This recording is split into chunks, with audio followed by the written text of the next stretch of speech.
Hello and welcome guys, very very warm welcome everyone. आप सबका स्वागत है एक्सप्लेन बाय कुश में। मेरा नाम है कुश पांडे और आप देख रहे हैं वीकली करंट अफेयर्स एनालिसिस, जहां पर आज हम कराएंगे आपको 100 क्वेश्चंस ऑन या 100 क्वेश्चन जिसमें स्टेटमेंट टाइप क्वेश्चंस भी आते हैं फॉर द करंट वीक। बाकी दोस्तों, कल के दिन यानी मंडे को आपको मिलेगा वीडियो मंथली करंट अफेयर्स का भी, तो उस वीडियो को भी ज़रूर आप लोग देख लीजिएगा। चलिए शुरू करते हैं और आते हैं हमारे आज के पहले क्वेश्चन पर। Recently minister of state Kailash Chaudhary, उन्होंने एक एआई चैटबॉट है पीएम किसान का, उसको लॉन्च किया है। इसके कॉन्टेक्स्ट में इनमें से कौन सा स्टेटमेंट आपका सही है? इस एआई चैटबॉट का नाम है किसान ई मित्र और ये पहला एआई चैटबॉट है जो किसी मेजर फ्लैगशिप स्कीम के लिए स्टार्ट किया गया है। ये जो एआई चैटबॉट है इसे इंटीग्रेट किया गया है भाषिनी फॉर मल्टीलिंगुअल सपोर्ट के लिए। करंटली ये आपका हिंदी, इंग्लिश और बांग्ला, उड़िया और तमिल में अवेलेबल है। आगे चलकर जो 22 हमारी शेड्यूल भाषाएं हैं उनमें अवेलेबल होगा। पीएम किसान जो स्कीम है उसे लॉन्च किया गया था फरवरी 2019 में, जिसके अंदर तीन तीन फेजेस में तीन इंस्टॉलमेंट्स में 6,000 रुपये जो हैं वो किसान को एक साल के अंदर प्रोवाइड किए जाएंगे। तो कौन सा स्टेटमेंट इनमें से करेक्ट है? आंसर है इसका ऑल ऑफ दी अबव। ये सारे के सारे स्टेटमेंट जो हैं वो आपके सही हैं। इनमें से कौन सी कंट्री ने या कौन सा कंट्री होस्ट करेगा 2027 में the 17th international Congress on the chemistry of cement? Well, इसका आंसर इंडिया है। इंडिया ने इससे पहले यही कॉन्फ्रेंस 1992 में की थी और उसके बाद अब ये 2027 में इस कॉन्फ्रेंस को करेगा। हर 5 साल पे कॉन्फ्रेंस आपकी होती है और ये अब 1992 के बाद 2027 में इंडिया में इसको होस्ट किया जाएगा। इंडियन नेवी ने अभी हाल ही में कंडक्ट किया है 30th edition of the SIMBEX with which of the following country? इनमें से किस देश के साथ ये एक जो एक्सरसाइज उसको किया गया है? श्रीलंका, सिंगापुर, इंडोनेशिया या फिर आपका थाईलैंड? आंसर यहाँ पर है option number B, that is Singapore. Singapore के साथ इस कोलैबोरेशन को दोस्तों जो है वो अभी हाल ही में किया गया है। सिम्बेक्स इंडिया की किसी भी देश के साथ सबसे पुरानी मैरिटाइम एक्सरसाइज है। 1990 से आपकी चली आ रही है और ये 30वां साल है जब इसको इस साल आपका किया गया है और वो भी सिंगापुर के साथ इसको किया गया है। इनमें से कौन सी वो भारतीय इनमें से कौन सा भारतीय जहाज या शिप है? उसमें मैरिटाइम पेट्रोल एयरक्राफ्ट भी आता है, उसमें शिप्स भी आती हैं, जिन्होंने पार्टिसिपेट किया है सिम्बेक्स में। INS Ranvijay, INS Sindhu Kesari, INS P eight I maritime aircraft, या इनमें से सारे? आंसर यहाँ पर है option number D, all of the above. सारे के सारे जो हैं वो आपके पार्टिसिपेट कर रहे हैं in the 3rd edition of SIMBEX. सारे के सारों ने यहाँ पर पार्टिसिपेट आपका दोस्तों किया है। सिडबी ने कोलैबोरेट किया है इनमें से कौन से राज्य के new and renewable energy department के साथ, एजेंसी के साथ, और उनके साथ मिलकर उसी स्टेट के अंदर जो वेरियस ग्रीन प्रोजेक्ट्स हैं, सोलर प्रोजेक्ट्स हैं, उन पर काम किया जाएगा? तो इसका आंसर है उत्तर प्रदेश। उत्तर प्रदेश का जो new and renewable development agency है उसके साथ कोलैबोरेट किया गया, उसके साथ मिलकर ये पूरा इनिशिएशन किया गया। तो इसका आंसर रहेगा option number B, that is Uttar Pradesh. ठीक है। यूपी अभी न्यूज़ में है बिकॉज पीएम ई बस सेवा, जो कि एक बहुत ही एम्बिशियस स्कीम है सरकार की, जिस स्कीम के अंदर 10,000 ई बसेस जो हैं उनको लॉन्च करने का प्लानिंग था। उसके में से करीब 1800 जो ई बसेस हैं उन्हें लॉन्च किया जाएगा यूपी में। और इसके लिए अभी हाल ही में यूपी ने अशोक लेलैंड इनके साथ भी अभी हाल ही में टाई अप किया था। तो उसके मद्देनज़र भी ये आपका इम्पोर्टेंट था और वो आपका दोस्तों जो था वो न्यूज़ में था। क्लियर है सबको? ये बात सबको समझ में आ गई है? प्लीज़ ज़रा एक बार कमेंट ज़रूर कर दीजिएगा, ये सर हमें ये बात समझ में आ गई है। चलिए आगे बढ़ते हैं। इनमें से वो कौन सा स्मॉल फाइनेंस बैंक है जिसने लॉन्च किया है एक interoperable cardless cash withdrawal using UPI on ATMs? अब यहाँ पर दोस्तों एक वर्ड आपको कचोटता होगा जब आप तैयारी करते होंगे कि सर यूपीआई को लेकर ये वर्ड क्या होता है। ये वर्ड है आपका इंटर ऑपरेबल। इंटर ऑपरेबल की बात करें, इसका मतलब है ये मल्टीपल ऐप्स पे आपका चलेगा, किसी पर्टिकुलर ऐप पे नहीं चलेगा, मल्टीपल प्लेटफॉर्म्स पे भी आपका ये चल सकता है। जैसे कि अगर आप स्कैन करोगे यूपीआई का तो वो पेटीएम भी हो सकता है, फ़ोन पे भी हो सकता है, वो आपके एक पॉइंट ऑफ सेल मशीन पे भी आप स्कैन कर सकते हो, कोई स्टिकर लगा है, क्यूआर कोड लगा है, वहाँ भी आप स्कैन कर सकते हो, तो उसे हम इंटर ऑपरेबल कहेंगे। तो यहाँ क्वेश्चन है कि इनमें से वो कौन सा स्मॉल फाइनेंस बैंक है जिसने लॉन्च किया है एक interoperable cardless cash withdrawal facility using UPI ATMs. इसका आंसर है option number B, that is Utkarsh small finance bank. उसके साथ ये टाई अप अभी हाल ही में दोस्तों किया गया है। राजभाषा कीर्ति पुरस्कार 2022-23 जो है उसे हाल ही में रिसेंटली जो है उसे अनाउंस किया गया है, वो अवार्ड दिया गया है, और ये जो हिंदी दिवस था उस मौके पर इसको दिया गया था। सवाल है इनमें से कौन सा स्टेटमेंट आपका करेक्ट है। देखिए, ऐसे सवाल ना इम्पोर्टेंट हो जाते हैं अगर पेपर टफ आता है, मतलब इनफैक्ट मैं तो कहूँगा कि आरआरबी पीओ में भी ऐसे सवाल आते हैं और एसबीआई पीओ में सवाल आएंगे, और आप तैयारी कर रहे हैं बाकी एग्जाम्स की, यूपीएससी प्रीलिम्स की या आरबीआई ग्रेड बी की, नबार्ड की, तो वहाँ पर भी सवाल आएंगे। एसएससी में भी ये सवाल मुझे उम्मीद है आ सकता है, बिकॉज ऐसे टाइप के सवाल भले स्टेटमेंट टाइप ना आए लेकिन ऐसे टाइप के सवाल वहाँ पर ज़रूर आपके आ सकते हैं। तो बहुत ही सिंपल सा क्वेश्चन है कि इनमें से कौन सा स्टेटमेंट राजभाषा कीर्ति पुरस्कार के कंटेक्स्ट में सही है। पहला स्टेटमेंट है, the award was given during the third all India official language conference जो नासिक महाराष्ट्र में हुई थी। इसे ऑर्गेनाइज किया गया था by department of official language, ministry of home affairs. Department of pension and pensioners welfare जो है उसने अवार्ड दिया था, और इसको अवार्ड मिला है फर्स्ट प्राइज इस कैटेगरी में। नेशनलाइज बैंक्स में पीएनबी को मिला है फर्स्ट प्राइज।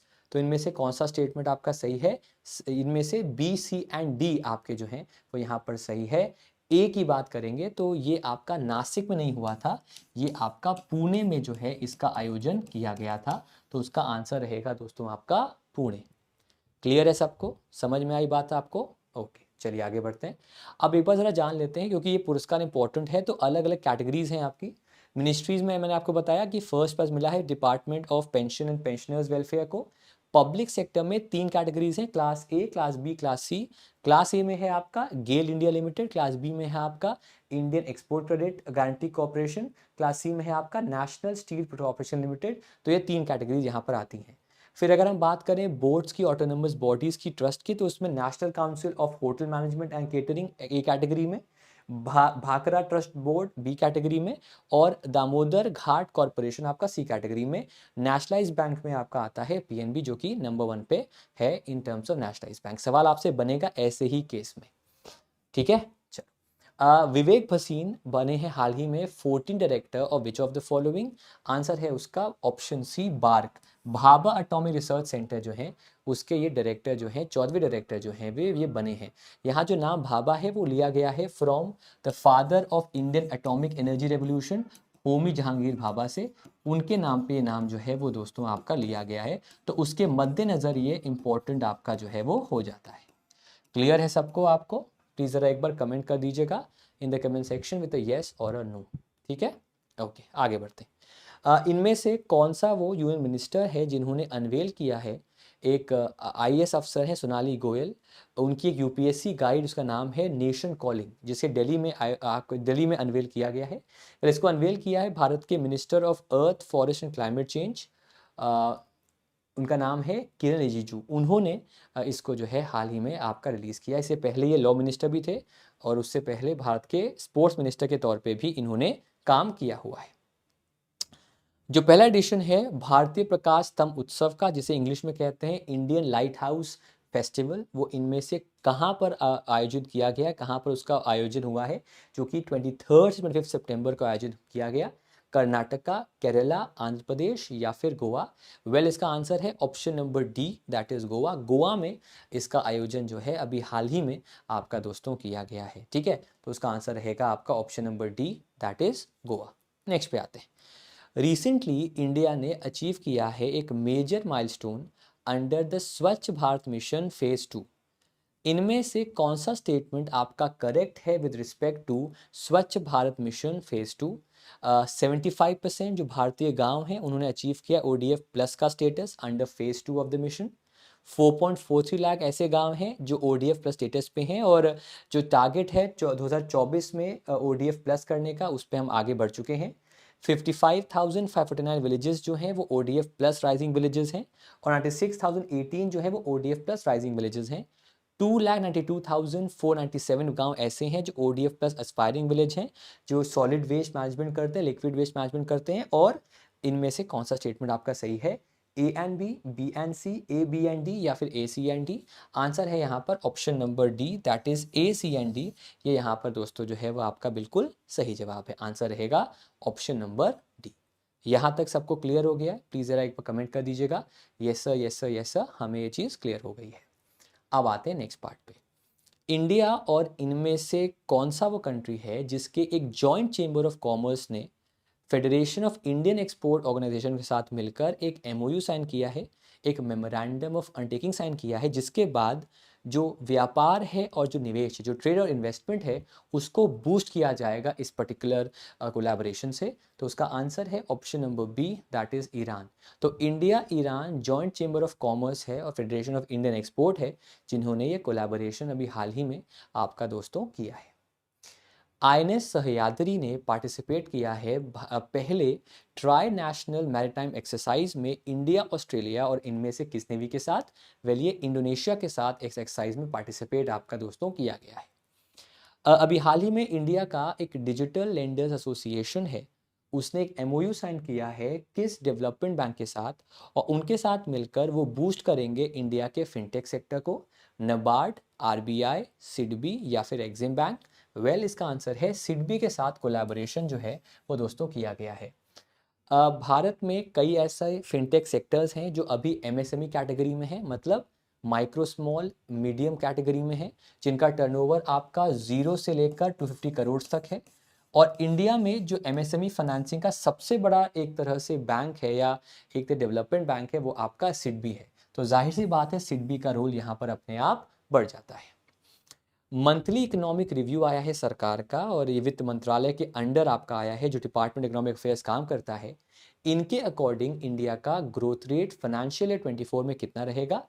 इनके अकॉर्डिंग दोस्तों रहेगा आपका 6.5% का।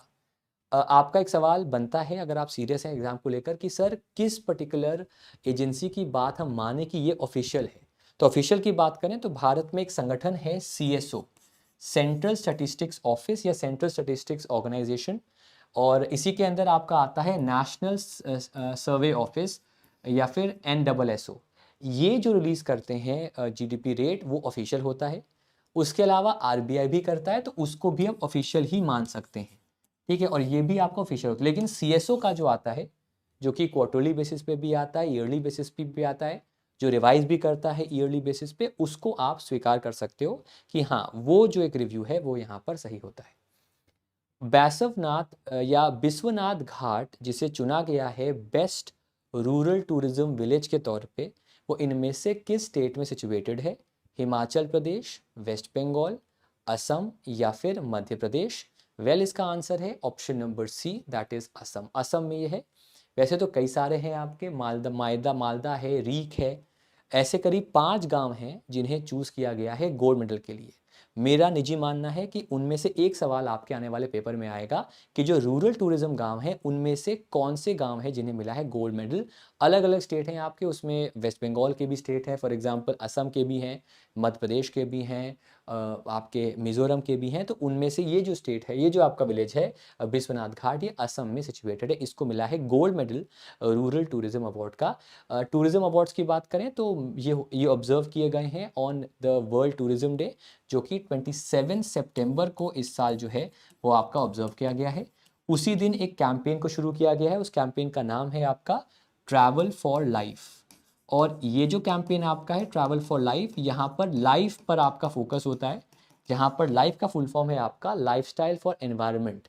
ये एक टर्म है जो दिया था मोदी जी ने एक क्लाइमेट समिट में, ग्लासगो समिट में, जहाँ पर कहा था कि दुनिया को चाहिए ट्रिपल P लोग। ट्रिपल P क्या होता है?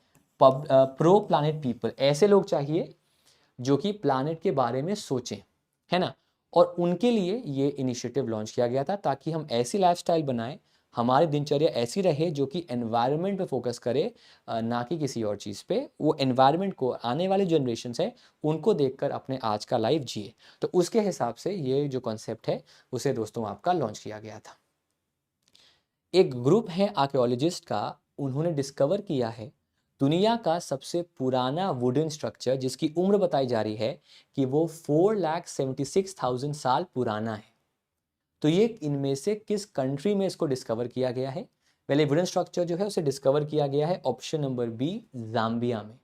जाम्बिया में इसको जो है वो डिस्कवर आपका किया गया है। नेक्स्ट पे आते हैं।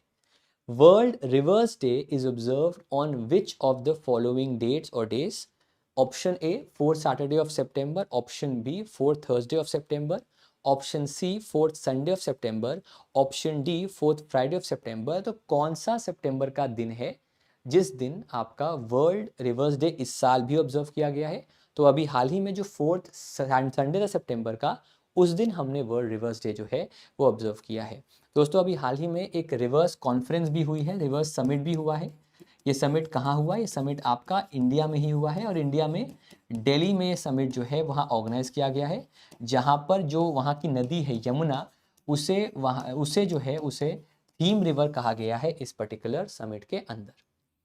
पीएम मोदी ने हाल ही में इनॉग्रेट किया है इनमें से कौन सा स्कूल वाराणसी में जो प्रोवाइड करता है क्वालिटी एजुकेशन, खास तौर पे उन बच्चों को जो कि कंस्ट्रक्शन वर्कर्स के हैं या ऑर्फन्स हैं, जो इफ़ेक्ट हुए थे ड्यूरिंग द कोविड-19 पेंडेमिक, ताकि उनकी शिक्षा पर हमारा फोकस रहे। अगर आप न्यूज़पेपर पढ़ते होंगे तो मल्टीपल ऐसे आर्टिकल्स आते हैं जहाँ पर ये सवाल पूछे जाते हैं कि भाई उन लोगों का क्या जिनके परिवार खो गए, उन बच्चों का क्या जिनके दोनों पेरेंट्स की डेथ हो गई, या फिर जो असक्षम हैं एजुकेशन करने के लिए। तो उनके लिए इन स्कूल्स को खोला गया ताकि ऐसे बच्चे जो अनाथ हो गए हैं उनके लिए इन स्कूल्स को ओपन किया गया है। आपने न्यूज़पेपर में पढ़ा होगा कि वाराणसी में जो वाराणसी क्रिकेट स्टेडियम है उसको लॉन्च किया गया है, ठीक है। लेकिन यहाँ पर सवाल है कि वो वहाँ पर गए थे, उसके अलावा उन्होंने कई और योजनाओं का शिलान्यास किया, कई और योजनाओं का उन्होंने फाउंडेशन स्टोन जारी ले किया है, उनमें से ये भी एक स्कूल है। इसका आंसर है आपका अटल आवासीय विद्यालय, अटल बिहारी वाजपेयी जी के नाम पे है, और इसका बजट जो है वो आपका है 1115 करोड़ का। इस अमाउंट में इन स्कूल्स को आपका जो है वो ओपन किया गया है। Economic of world freedom report की बात माने, जिसे रिलीज किया है कनाडा के फ्रेजर इंस्टीट्यूट ने, इनमें से कौन सा कंट्री लीस्ट फ्रीएस्ट इकोनॉमी है इंडिया में? सिंगापुर, वेनेजुएला, जिम्बाब्वे या फिर सूडान? आंसर यहाँ पर है option number B, that is Venezuela जो है वो लीस्ट फ्रीएस्ट कंट्री है दुनिया में, और वो आपका आंसर रहेगा बी पे। नंबर 1 पे कंट्री कौन सी? नंबर 1 पे आपकी सिंगापुर है, जो कि नंबर 1 पे यहाँ पर बनी हुई है। सवाल मेरा आपसे है कि इसमें इंडिया की रैंक क्या है? क्या 40th है, क्या 87th है, क्या 121 है? आपको बताना है इंडिया की रैंक क्या है। तो अगर हम बात करें लीस्ट फ्री में, तो वेनेजुएला लास्ट पे है, सेकेंड लास्ट में जिम्बाब्वे है, थर्ड लास्ट सूडान है, और सिंगापुर आपका नंबर 1 पे है। इनमें से किस महिला को कहा जाता है बिंदी दीदी या सीड लेडी ऑफ उड़ीसा? इसका जवाब है आपका स्वाति नायक। स्वाति नायक अभी न्यूज़ में है क्योंकि इन्हें नॉर्मन ई बर्लॉ अवार्ड जो है वो दिया गया है। अब ये जो नॉर्मन ई बर्लॉ अवार्ड है ये दिया जाता है उन महिलाओं को जिन्होंने फूड में रिसर्च की है। ये उनमें से एक हैं और इनको ये सम्मान दिया गया है। इनफैक्ट ये तीसरी भारतीय हैं जिनको ये सम्मान जो है वो भी हाल ही में दोस्तों जो है वो दिया गया है। तो उनका नाम है आपका स्वाति नायक, ठीक है। अवार्ड मिला नॉर्मन ई बर्लॉ का। इनसे याद आया, ये जो नॉर्मन ई बर्लॉ है इन्हें कहा जाता है फादर ऑफ ग्रीन रेवोल्यूशन, हरित क्रांति के जनक। इंडिया में यही उपाधि दी गई है टू एम.एस. स्वामीनाथन, जिन्हें father of Indian green revolution कहा गया है। अभी ये न्यूज़ में है बिकॉज इनकी डेथ अभी हाल ही में दोस्तों जो है वो हो गई है। इस वजह से एम.एस. स्वामीनाथन जो हैं वो आपके फिलहाल जो हैं वो न्यूज़ में है। तो उनका नाम भी एज इट इज़ आप याद रखिएगा। आगे बढ़ते हैं। इनमें से क्या बजट है promotion of research and innovation in pharma medtech का, जिसे लॉन्च किया है मिनिस्टर मनसुख मांडविया ने? ये एक ऐसी योजना है जिसमें मेन फोकस है कि जो हमारा फार्मा है वो इनोवेशन की ओर, रिसर्च की ओर जाए, ना कि कॉस्ट को फोकस करे। ये कम से कम कॉस्ट में फोकस करे, कैसे हम इनोवेट करें, कैसे हम कॉम्पिटिटिव बने फार्मा मार्केट में, उसको लेकर इस योजना को बनाया गया था। बजट में इस बार के इस योजना का मेंशन किया गया था। इसका आंसर यहाँ पर है option number B, that is 4,950 crore. ये इसका अमाउंट यहाँ पर जो है वो है। इस अमाउंट में इस योजना को लॉन्च किया गया है आने वाले 5 सालों के लिए। इंडिया ने टॉप किया है चेन एनालिसिस या Chainalysis 2023 global crypto adoption index में। इनमें से कौन सी कंट्री सेकेंड नंबर पे है? उसका आंसर है option number A, that is Nigeria. Nigeria जो है वो इसमें सेकेंड नंबर पे है, थर्ड पे वियतनाम है, फोर्थ पे यूएसए है और फिफ्थ पे आपका यूक्रेन है। एक समय ऐसा था जब पिछले साल इंडिया फोर्थ पे था, लेकिन इंडिया ने छलांग मार के अब इंडिया नंबर 1 पे आ गया है। दोस्तों क्रिप्टो करेंसी की बात करें तो इंडिया में इसका एक सरकारी एग्जाम्पल भी है, उसका नाम है आपका CBDC, central bank digital currency, जिसे हम कहते हैं ई रूपी, जो कि एक फिएट डिजिटल करेंसी है। यहाँ पर वर्ड फिएट को पढ़ लीजिए। फिएट करेंसी का मतलब होता है जिसकी खुद की वैल्यू नहीं होती है, उसकी वैल्यू देश की सरकार या देश का RBI डिसाइड करता है। फॉर एग्जाम्पल भारतीय करेंसी जो है वो एक फिएट करेंसी है, बिकॉज उसकी वैल्यू को सरकार ने डिसाइड किया है और सरकार जब जब चाहे तब चाहे उसकी वैल्यू को जीरो कर सकती है, जो कि नवंबर 8 2016 में हमने देखा, जब कई 500 रुपये 1000 रुपये के नोट थे उनकी वैल्यू हमने जीरो कर दी। तो ऐसी कोई भी करेंसी, चाहे वो डिजिटल फॉर्म में हो या ऑफलाइन फॉर्म में या फिजिकल फॉर्म में हो, अगर उसकी खुद की इंट्रिंसिक वैल्यू नहीं होती है, खुद की उसकी वैल्यू नहीं होती है, उसे हम कहते हैं दोस्तों आपका एक, क्या कहते हैं उसको, हम कहते हैं एक फिएट करेंसी। तो ये आपके दोस्तों जो है वो एक फिएट करेंसी के तौर पे काम करती है, एक फिएट डिजिटल करेंसी के तौर पे आपका काम करती है। 19th एडिशन युद्ध अभ्यास का अभी हाल ही में शुरू हुआ है और ये यूएसए में आपका शुरू हुआ है 25 सितंबर से लेकर अक्टूबर 2003 तक। इसका थीम है employment of an integrated battle group in mountain extreme conditions. सवाल है कौन सा स्टेट में यूएसए के से स्टार्ट किया गया है। ऑल्टरनेट बेसिस पर एक समय इंडिया में हुआ था ओली में पिछले साल, इस साल ये यूएसए में हो रहा है। यूएसए में कौन से राज्य में आपका हो रहा है? उस राज्य का नाम है अलास्का। अलास्का लेट सबसे न्यूएस्ट राज्य है यूएसए का और इसे गिफ्ट किया गया था और यहीं पर आपका एक्सरसाइज जो है युद्ध अभ्यास कराया जा रहा है। पूनावाला फिनकॉर्प को अलाउ किया है आरबीआई ने कि वो इनमें से किस बैंक के साथ एक को ब्रांडेड क्रेडिट कार्ड जारी कर सकता है। एग्जाम में सवाल पहले तो आ सकता है कि sir what is the meaning of को ब्रांडेड।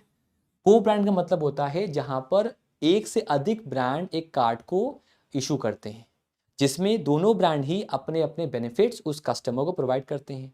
तो यहाँ पर इंडसइंड बैंक के साथ कोलैबोरेशन हुआ है, जहां पर इंडसइंड बैंक और जो पूनावाला फिनकॉर्प है, ये लोग मिलके जो हैं वो एक तरह से अपने जो बेनिफिट्स हैं उनको प्रोवाइड करेंगे। उस लिहाज से ये कार्ड जो है उसको जारी किया है और इसको इंडसइंड बैंक और पूनावाला फिनकॉर्प जो है उन्होंने इसको जारी किया है। आगे बढ़ते हैं।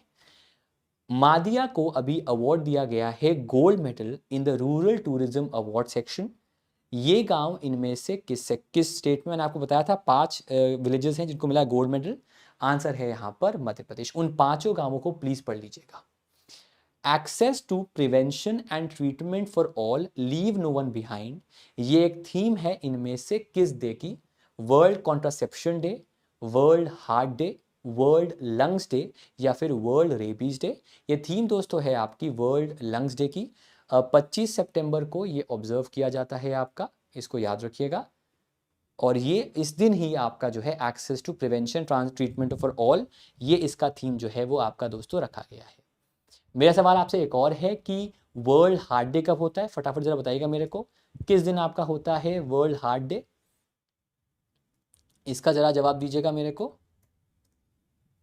फटाफट। ओके, हाँ सही है, ठीक है, चलिए आगे बढ़ते हैं।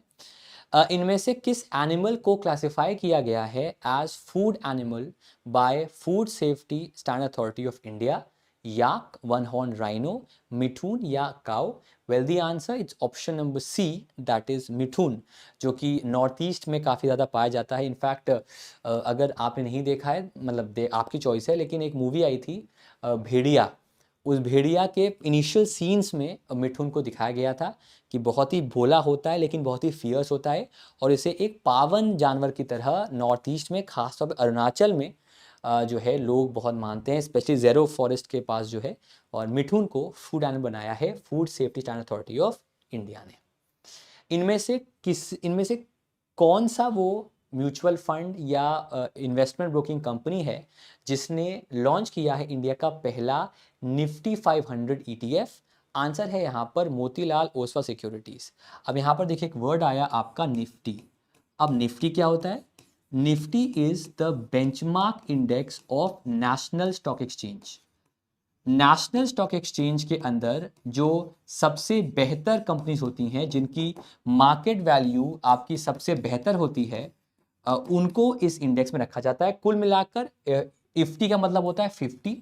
तो 50 ऐसी ब्लू चिप कंपनीज होती हैं जिन्हें रखा जाता है उस इंडेक्स के अंदर।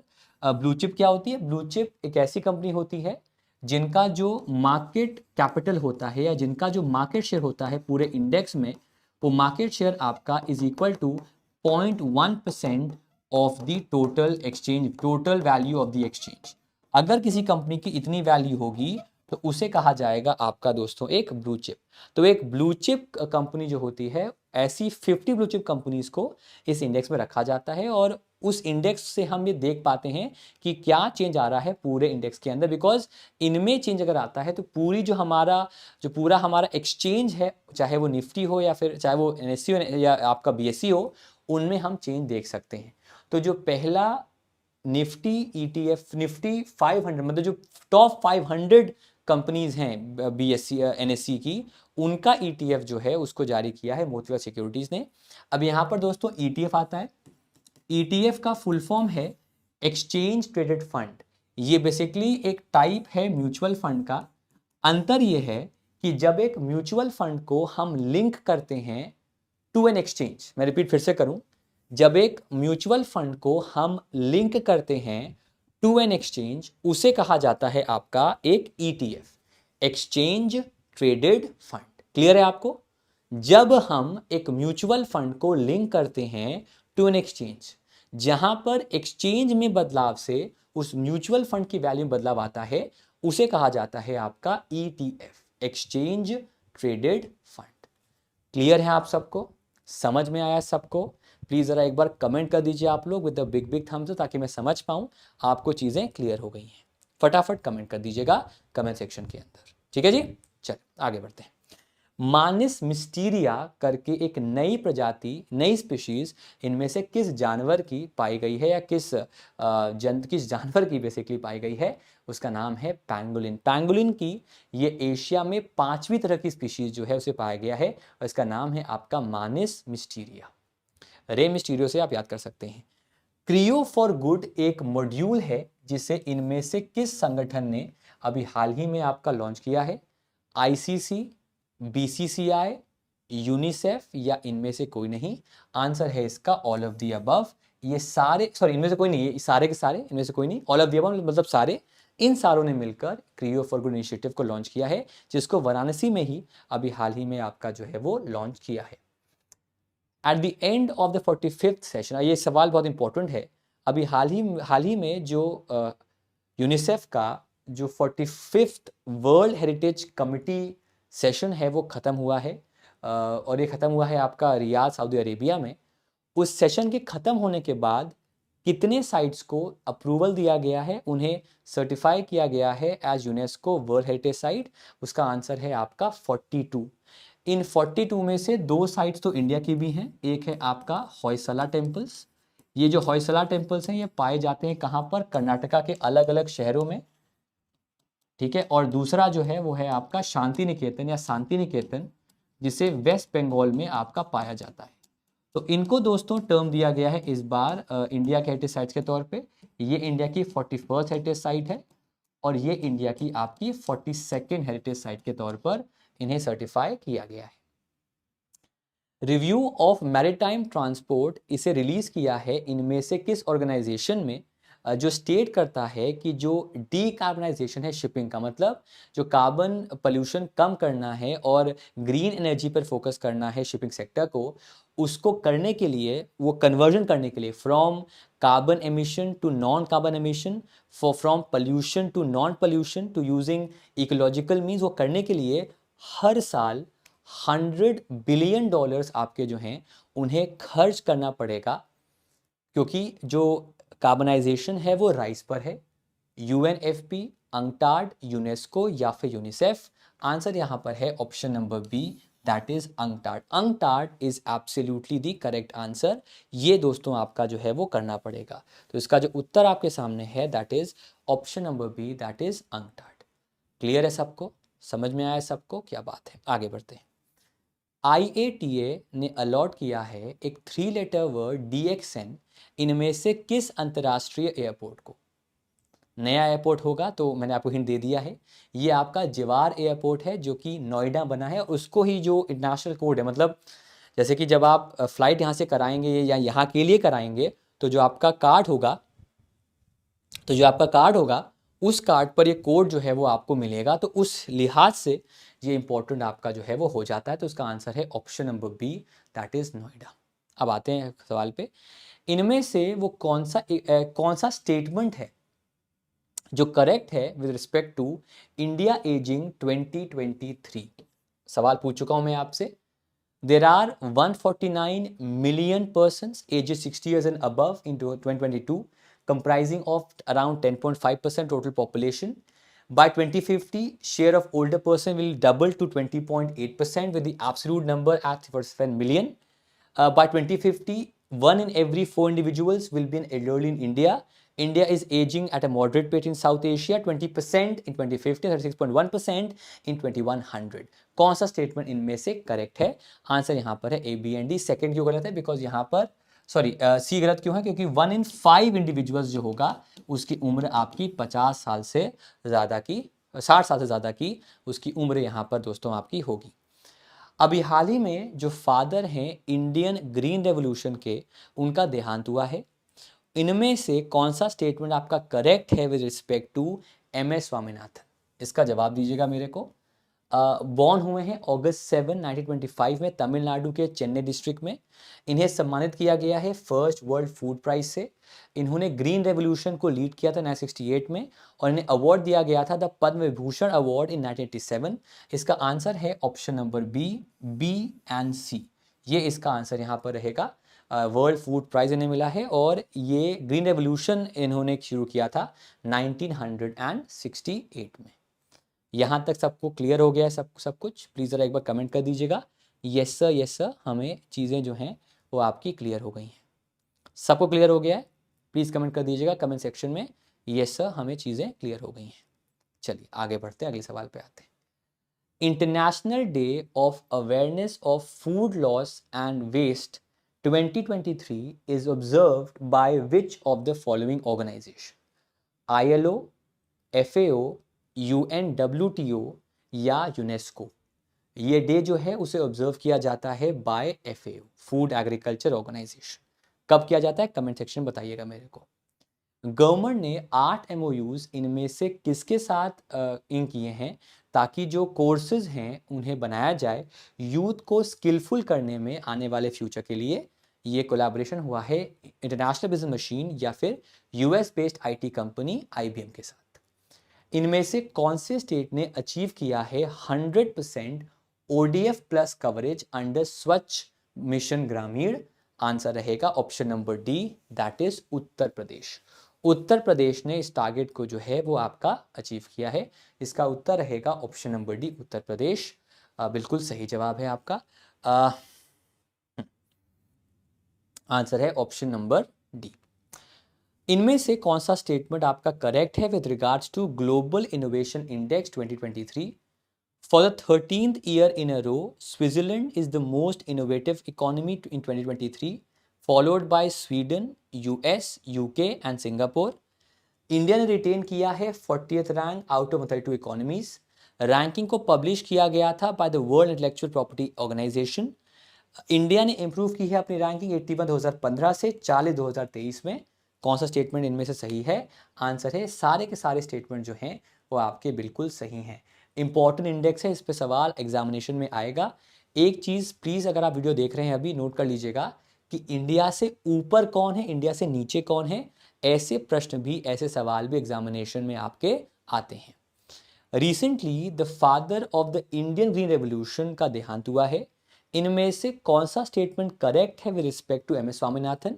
इनकी पैदाइश हुई है अगस्त 7 25 में तमिलनाडु चेन्नई डिस्ट्रिक्ट में।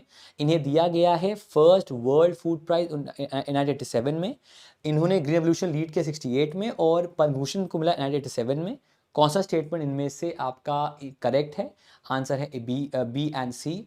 अगर हम ए की बात करें तो तंजावुर डिस्ट्रिक्ट है, वहाँ पर इनकी डेथ हुई है, वहाँ से उनकी पैदाइश हुई है और 1989 में इन्हें दिया गया था पद्म विभूषण।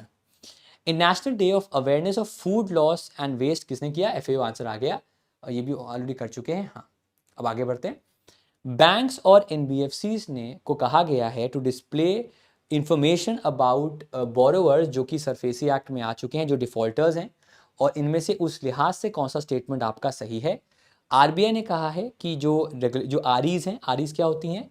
रेगुलेटेड एंटिटीज, उन्हें डिस्प्ले करना पड़ेगा information regarding borrowers under the SARFAESI act, number 1। Number 2, SARFAESI का फुल फॉर्म है securitisation and reconstruction of financial assets and enforcement security interest act 2002। पहला ऐसा लिस्ट जो आया है वो आपको डिस्प्ले करेगा वेबसाइट पे of REs within 6 months from the date of circular. List को अपडेट किया जाएगा on a monthly basis. A B and D, B and C, A C, all of the above. Answer है इसका option number D, all of the above ही यहाँ पर आपका सही जवाब है। आंसर रहेगा आपका ऑप्शन नंबर डी। क्लियर है सबको? क्या बात है, आगे बढ़ते हैं। इंडिया ने अभी हाल ही में जीता है पहला गोल्ड मेडल अपने लास्ट 41 ईयर्स में। इनमें से हांगजू एशियन गेम्स में किस स्पोर्ट के अंदर? उस स्पोर्ट का नाम है आपका option number A, that is equestrian. Equestrian में उन्होंने इस मेडल को जो है वो आपका दोस्तों जीता है। तो इसका आंसर रहेगा option number A, that is equestrian. Next, इनमें से किन्हें ऑनर किया गया है विद द दादा साहेब फाल्के अवार्ड 2023? आशा पारेख, वहीदा रहमान, देवानंद या फिर अमिताभ बच्चन? जवाब है यहाँ पर option number B, that is Waheeda Rehman को ये सम्मान जो है वो आपका दोस्तों दिया गया है। क्लियर है सबको? आंसर समझ में आया सबको? आंसर रहेगा ऑप्शन नंबर बी। इससे पहले 2020 में दिया गया था जो कि आशा पारेख जी को आपका दिया गया था। गवर्नमेंट ने ग्रांट किया है कितने करोड़ का रिलीफ टू एमएसएमईज अंडर विवाद से विश्वास स्कीम? 240 करोड़, 245 करोड़, 254 करोड़ या फिर 256 करोड़? जवाब है इसका यहाँ पर option number D, that is 256 crore का रिलीफ जो है वो एमएसएमईज को इसके अंडर आपका दिया गया है।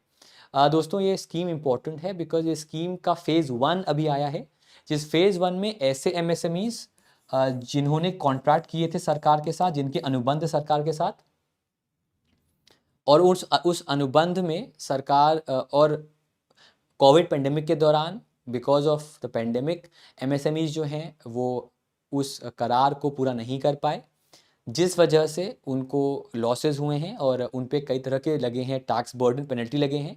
तो उससे छुटकारा पाने के, इनफैक्ट 95% जो उन पर बर्डन है उसे रिलीज करने के लिए, उसे रिइंबर्स करने के लिए इस योजना को आपका लॉन्च किया गया था। इनफैक्ट इस साल के बजट में इसको मेंशन किया गया था।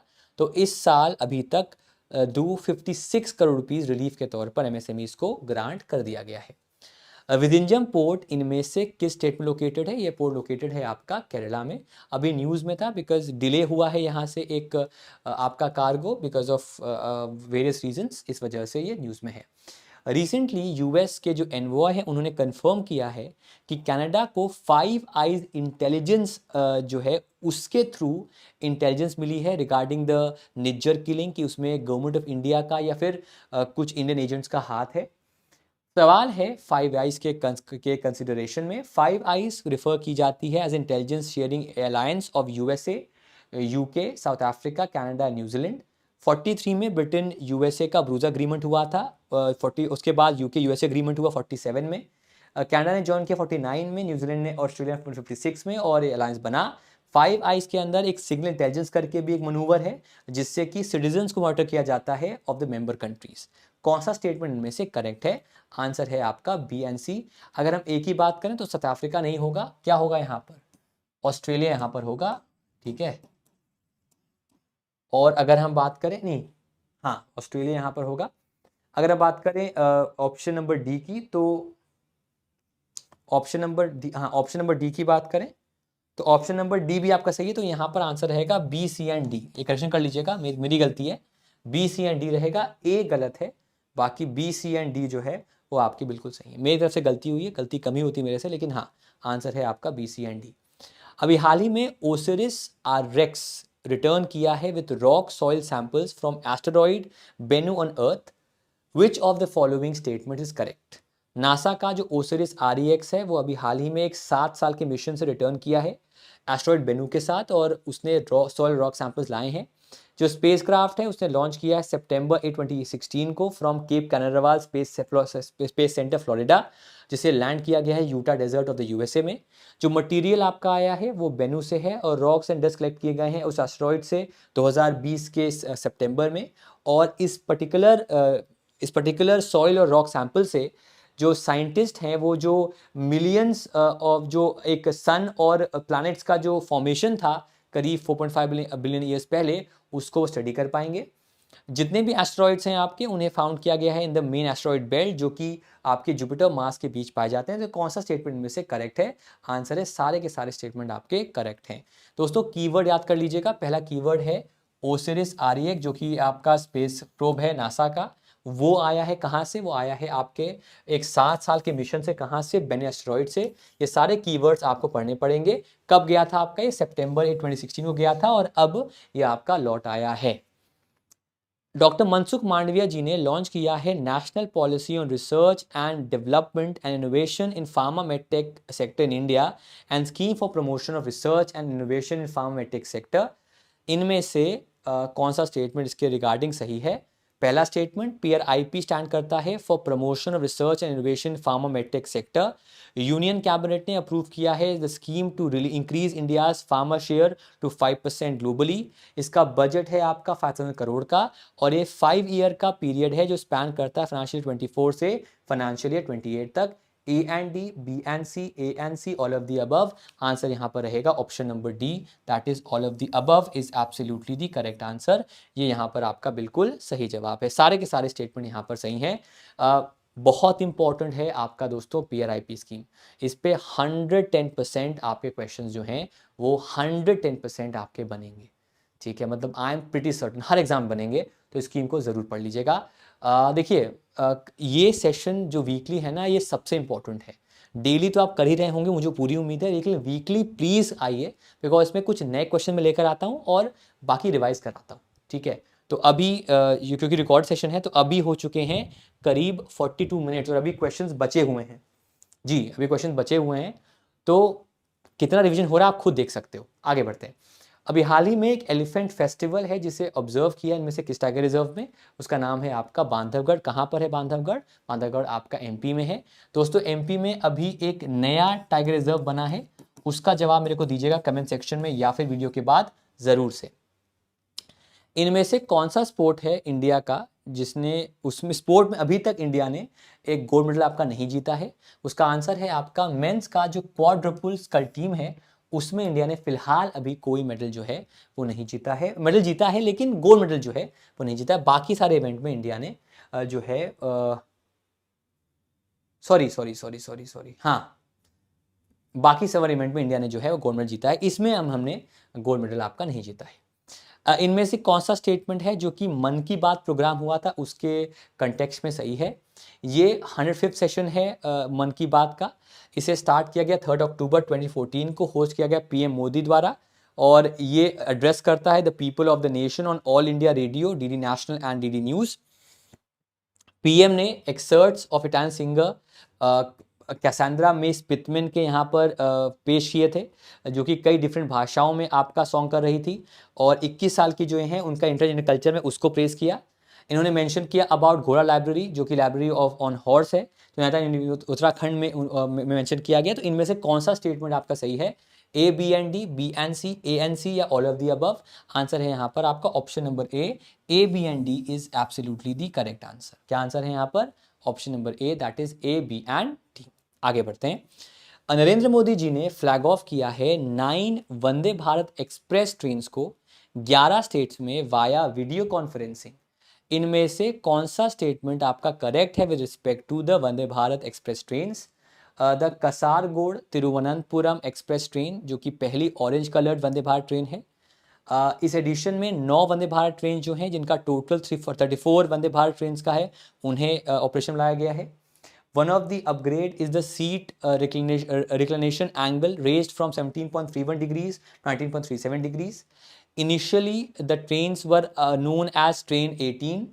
A and B, B and C, A, C and D, all of the above. Well, the answer here, it's option number D, that is all of the above. All of the above यहाँ पर जो है वो आपका बिल्कुल सही जवाब है. That is absolutely the correct answer.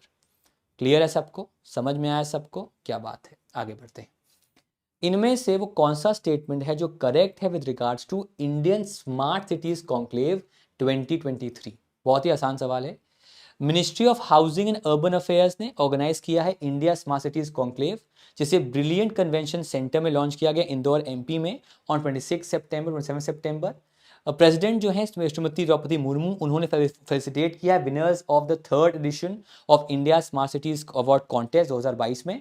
Smart cities mission जो है, जो इस कॉन्क्लेव का मेन एसेंस है, वो 25 जून 2014 को स्टार्ट हुआ था. उसका एम था इंफ्रास्ट्रक्चर प्रोवाइड करना, क्लीन सस्टेनेबल एनवायरनमेंट प्रोवाइड करना, decent quality of life provide करना to the citizens through application of smart solutions. As on date 6,000+ applications जो हैं, जिनका वर्थ है 1.1 लाख करोड़ का, उन्हें कंप्लीट कर दिया गया है और बाकी को 30 जून 2024 से कंप्लीट किया जाएगा. और ए एंड इनमें से क्या स्टेटमेंट आपका सही है? A and D, B and C, A and C या all of the above? Answer है यहाँ पर ऑप्शन नंबर, आंसर यहाँ पर क्या? आंसर है यहाँ पर ए and D. A and D आपका जो है वो यहाँ पर सही है. बी की बात की जाएगी, ठीक है. तो ये एडिशन जो है वो आपका 4th एडिशन है, ना कि 3rd एडिशन है. और इसके बाद अगर हम सी की बात करें तो 2015 में ये लॉन्च हुआ था 25 जून को, ना कि 2014 में. आगे बढ़ते हैं. I2U2 ग्रुपिंग रिसेंटली लॉन्च किया है एक combined space program. Which of the following statement is incorrect with respect to I2U2? I2U2 एक इनिशिएटिव है इंडिया, इजराइल, यूके, यूएई का. इसे फॉर्मली स्टार्ट किया गया था अक्टूबर 2021 में following the Abraham accords between India and Israel. इसका नाम वेस्ट क्वाड भी रखा जाता है और यूएई ने इसको होस्ट किया first I2U2 vice minister meeting में. तो देखो दोस्तों, एक तो ये है आपका, ये आपका जो है वो सही है. और हाँ ये आपका, सॉरी ये आपका जो है इंडिया इजराइल, यूके, यूएई, ये इसमें ये गलत है आपका, बिकॉज यहाँ पर यूएसए होगा. और दूसरा ये भी गलत है आपका, यहाँ पर यूएई होगा, ना कि इजराइल होगा. तो यहाँ पर ए और बी ये दोनों यहाँ पर जो हैं वो आपके सही हैं. प्लीज करेक्शन कर लीजिएगा. आगे बढ़ते हैं. इंडिया का जो पहला हाइड्रोजन फ्यूल सेल बस है, उसे इनॉग्रेट किया गया है न्यू दिल्ली के. इनमें से किसने इनॉग्रेट किया है, जो कि यूनियन कैबिनेट मिनिस्टर्स हैं? आंसर है उसका हरदीप सिंह पुरी ने. इनमें से कौन सा स्टेटमेंट आपका सही है with respect to the 25th international sea power symposium? ISS ने होस्ट किया है यूएस नेवी और US naval war college Newport Rhode Island में, और एनहांस करे cooperation among the like minded navies. इसमें US, Australia, Egypt, Fiji, Israel, Italy, Japan, Kenya, Peru, Saudi Arabia, Singapore, UK participate कर रही हैं. इंडिया इस participate आपका कर सकता है, जो कि आपका है. और 2016 के जून में इंडिया को यूएस ने अपना स्ट्रेटेजिक डिफेंस पार्टनर भी बनाया है. इनमें से कौन सा सही है? सारे के सारे स्टेटमेंट जो हैं वो यहाँ पर आपके सही हैं. Laxman Rao Inamdar memorial lecture organize इनमें से किस शहर में हुआ था? उसका आंसर है आपका मुंबई. और इस लेक्चर में की नोट स्पीकर थे आपके अमित शाह जी, और ये मेंटोर कहे जाते हैं नरेंद्र मोदी जी के. आरएसएस के वर्कर भी थे और आरएसएस में एंट्री दिलाने में भी इनका ही हाथ था, मोदी जी को. इनमें से कौन सा स्टेटमेंट आपका इनकरेक्ट है with regards to economic freedom of the world 2021 annual report? India was at the 85th spot in the previous year rankings. The economic freedom of world 2021 annual report में ऐसा कहा गया है. इसे इशू किया गया है by USA's Fraser institute and has been released in India's conjunction with New Delhi based think tank centre for civil society. According to the report USA ने टॉप किया इंडेक्स को, और इंडिया इस रैंक में हायर देन चाइना है विच stands at the 110th position. इनमें से कौन सा स्टेटमेंट आपका करेक्ट है? आंसर यहाँ पर है आपके सारे के सारे स्टेटमेंट जो हैं वो यहाँ पर आपके दोस्तों जो हैं वो करेक्ट हैं. नेक्स्ट पे आते हैं. साइंटिस्ट स्वाति नायक को दिया गया है नॉर्मन बर्लॉग फील्ड अवार्ड 2023. इनमें से कौन सा स्टेटमेंट करेक्ट है? ये उड़ीसा से हेल करती हैं। डॉक्टर नॉर्मन ई बर्लॉग जो थे वो नोबेल लॉरिएट थे और लीडर थे वाइट रेवोल्यूशन के। ये साइंटिस्ट हैं of national rice research institute और इस अवार्ड कहा जाता है Nobel prize for art and architecture. कौन स्टेटमेंट इनमें से करेक्ट है? आंसर है आपका ANC। अगर हम बी की बात करें तो ये फादर हैं ऑफ ग्रीन रेवोल्यूशन, ना कि वाइट रेवोल्यूशन। और दूसरा आर्ट्स एंड इसका नहीं, फूड एंड एग्रीकल्चर का, उसका इसे नोबेल प्राइज जो है वो दोस्तों यहाँ पर जो है वो कहा जाता है। मुख्यमंत्री आत्मनिर्भरशील असम अभियान इनमें से किस स्टेट में लॉन्च किया गया? असम, अरुणाचल प्रदेश, सिक्किम या मणिपुर? आंसर है इसका असम में। असम सिंपल है। World federation for medical education headquarter किया गया इनमें से किस कंट्री में? उसका आंसर है option number C, that is France. Saroja Vaidyanathan जिनका देहांत हुआ है वो एक एक्सपोनेंट है इनमें से किस डांस फॉर्म में? उनका डांस फॉर्म दोस्तों जो है वो आपका है भरतनाट्यम। तो इसी के साथ हम आपसे विदा लेते हैं। उम्मीद करते हैं आपको सेशन पसंद आया होगा। With this will come to an end. दोस्तों मैं आपको फिर से रिपीट कर दूं आपके लिए, again very very important part, कि वीकली MCQ और हर चीज़ आपका 6 बजे आता है। कोई सेशन ना भी आए 6 AM पर सेशन ये आते हैं आपके। अगर आप सुबह उठ के इन सेशंस को देख लोगे तो आपका ही फायदा है। आगे चलकर और सेशंस प्लान किए गए हैं लेकिन उनको जब मैं अपलोड करूंगा आपको बता दूंगा। लेकिन अगर आपको करंट अफेयर्स की तैयारी करनी है और क्वालिटी क्वेश्चंस आपको अटेम्प्ट करने हैं, क्वालिटी करंट अफेयर जो एग्जाम ओरिएंटेड उनको अटेम्प्ट करने हैं, तो इस चैनल को सब्सक्राइब जरूर कर लें। चाहे आप तैयारी कर रहे हो बैंक, SSC, रेलवे, UPSC की, हर तरह की तैयारी, हर लेवल की तैयारी हम यहाँ पर आपके लिए करेंगे। मेरा एक ही मिशन है, करंट अफेयर्स को सिंपल बनाना, आसान बनाना और साथ में जो भी बर्निंग इश्यूज चलते हैं उनका डिस्कशन आपके सामने लेकर आना। तो इसी के साथ मैं आपसे विदा लेता हूँ। मुलाकात करूँगा आपसे अब मैं कल सुबह 6 बजे इसी वीडियो के साथ। इस वीडियो को आप रिकॉर्डेड देखोगे तो आप जब आपका मन करे ज़रूर देखिएगा, लेकिन डेली बेसिस पर हैबिट बना लीजिए ताकि देश दुनिया की खबरों को आप यहाँ पर आराम से देख सकें। Thank you so much everyone for coming. Bye guys, take care. मुलाकात करते हैं आपसे कल। सब्सक्राइब जरूर कर लेना वीडियो इस चैनल को ताकि आप नोटिफिकेशन जो है मिलता रहे। बेल आइकन प्रेस कर देना ताकि नोटिफिकेशन आपको जो है वो लगातार मिलते रहे। Thank you so much everyone, take care. मुलाकात करते हैं आपसे हम कल। Bye and take care guys, bye.